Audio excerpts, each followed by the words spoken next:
So for me, it was really just getting the information out there to women, and negotiating on their behalf so they didn't feel like imposters, like I was doing it for them. Because that's the other thing that a lot of women don't understand.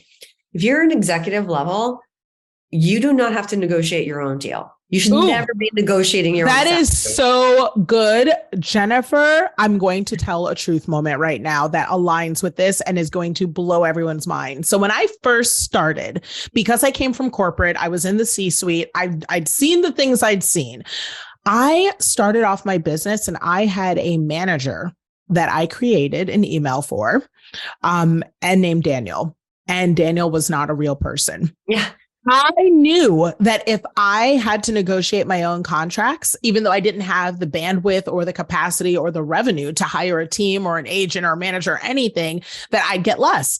So I also knew that I would get better deals if Daniel, a man, was negotiating for me rather than myself. So in some of my very first brand deals that I acquired, I actually was negotiating them myself as Daniel. Truth moment. No, it's so true. Daniel is a necessity. That's right. It's really hard to negotiate for yourself. When I first got offered the job at Roc Nation, Jay goes, who am I going to have as an attorney? And I was like, who am I going to have? And he was like, wait, you're going to hire an attorney? And it was like, there's a little cliche, like a little saying, like anybody who represents themselves has a fool for a client. That's right. You know?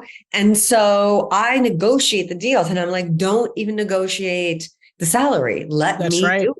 That's right. Because, having that person like push for you, you won't even want to be in the room. Trust me. Right. They're not going. And, people get nervous, and women in particular get nervous. I just had, I host my own podcast, Taking Care of Lady Business, which you're going to have to be on. Yes. And, oh my gosh. We got things to talk about. Woo. The last one, I talk about you can be kind, but you don't have to be nice in a negotiation. Being nice is like giving up. Being kind is not, being, rude and mean and demeaning.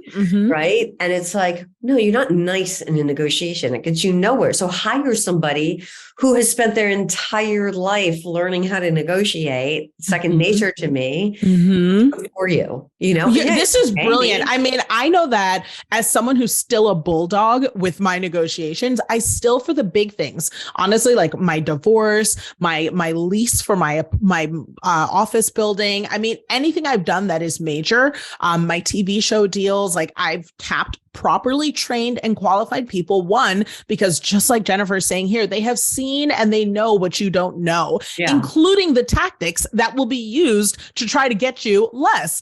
And then aside from that, I'm going to be really realistic. Emotions, and not emotions in the women have too many emotions and can't check them. Emotions like I get pissed. I don't like when people are going to underpay me. And that does not serve, a negotiation either. If I feel like people are playing games with my coins, that I should not be in the room. It's better for someone who can come in there and say, I know where we're going to end up, and I'm not even going to get worked up, and I'm going to keep it going. And that's part of what you're able to do for people, right, Jennifer, is you're able to come in there level-headed and know what the goal is.